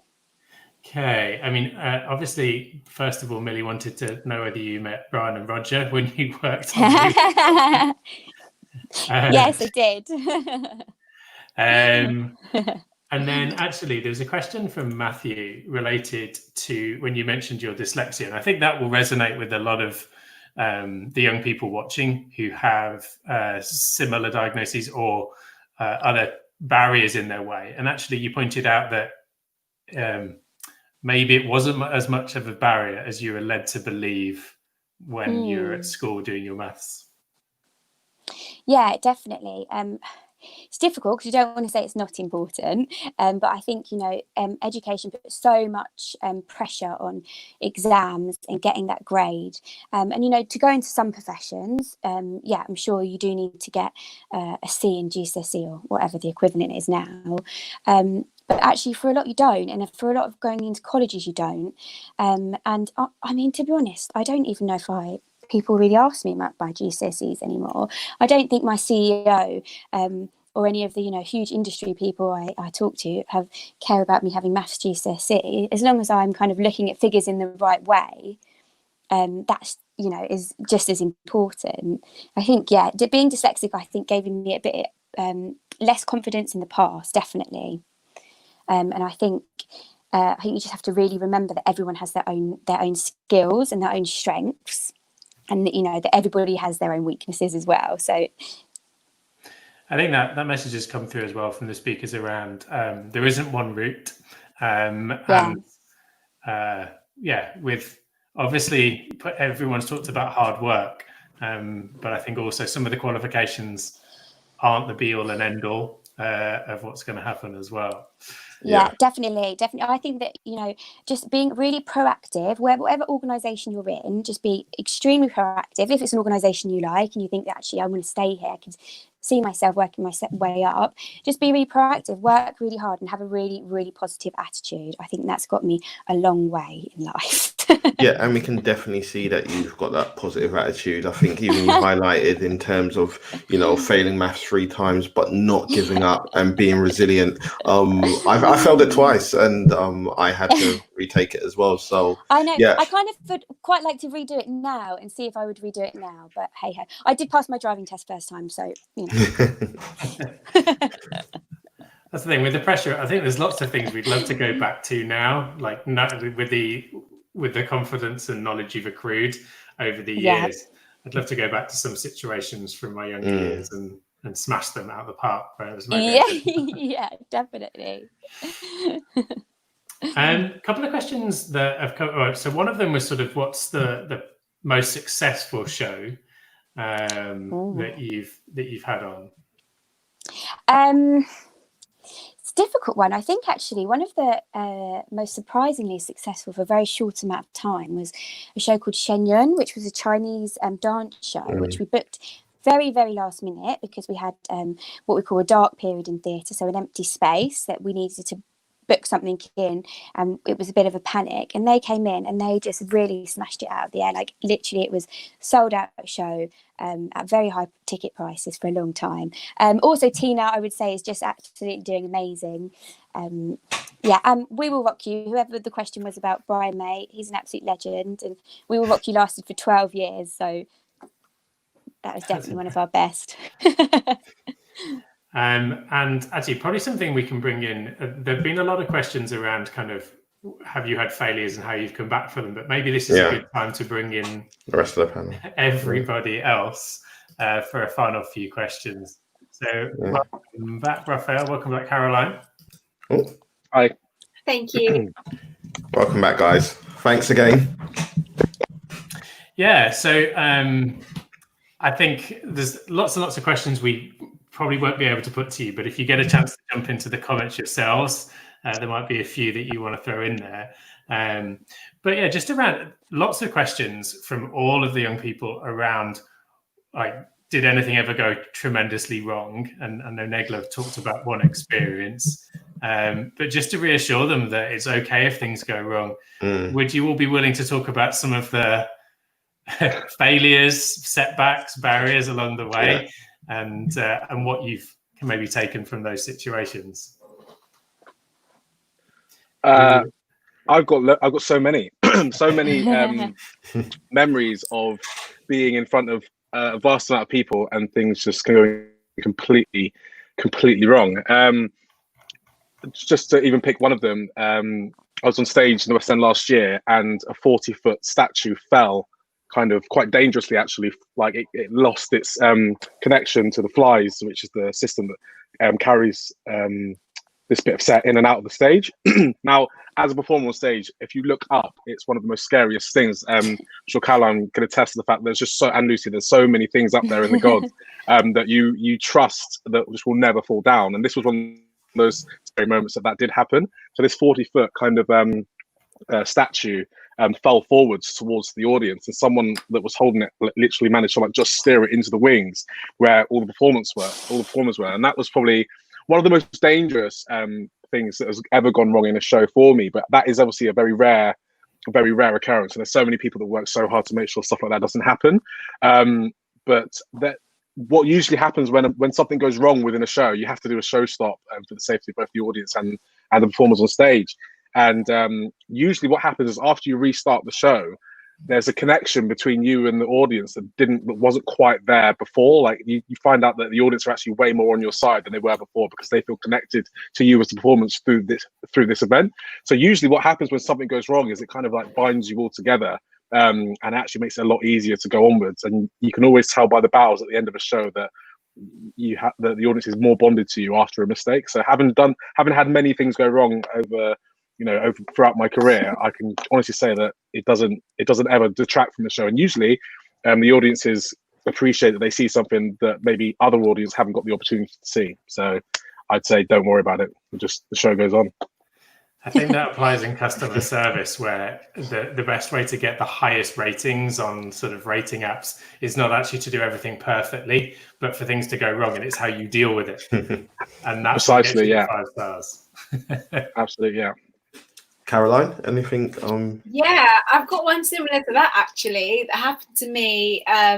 I think it was in Leeds Arena. We were performing, and basically we started underneath the stage, and we were going to use stage lifts to come up to the platform. And basically, like sometimes in some arenas you have to crawl quite low, like depending on how the stage is built. So as I was crawling to get into my stage lift from underneath, I banged my head on the barrier. And at this point I've got my in-ear monitors in, and when you have them in, you can like hardly hear anything of what the person is saying, like literally if they're next to you. So the guy helping me, the guy that was going to like lock the stage lift and lift me, he was asking me like, are you okay? Because I think I over exaggerated a little bit, and I was like, ow. He was like, are you okay? And in that process he forgot to lock the stage lift.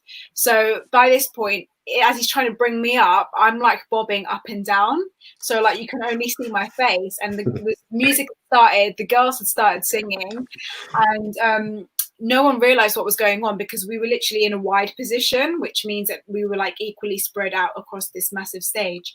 But the audience started laughing. And they were thinking like, what's going on here? And I think just like one of my bandmates, she looked over and she knew that I had troubles. Anyway, I had to completely get back down again, get him to lock the lift and then come back up, and everyone started cheering for me at the end. So it was quite nice. But yeah, things do go wrong. Like it's quite unpredictable, especially when you've like only got a few seconds to get into a lift and stuff like that. Brilliant. All right, Lucy, what about yourself? I think I would say I went to a job interview, so this is obviously a long time ago, and I just didn't prepare for it at all.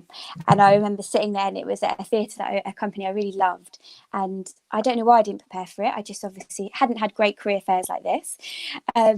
And I just absolutely just bombed. I didn't know anything, didn't know what to say. And I think from then I really learned that preparation is key, especially with job interviews.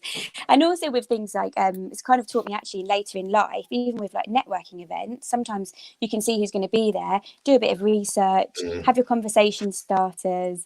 I think that really taught me that preparation is key. Yeah, I think that's actually a really good point, because even in my adult life, I still could prepare better for some occasions, and you get found out sometimes. Yeah, don't leave things last minute. Hopefully not this week, yeah. Hopefully not. Definitely need to sort of start wrapping up and let everyone get on with the rest of their days. But if maybe this is the perfect question to leave with. So Labour has been asking questions throughout the 3 days, so probably also apt.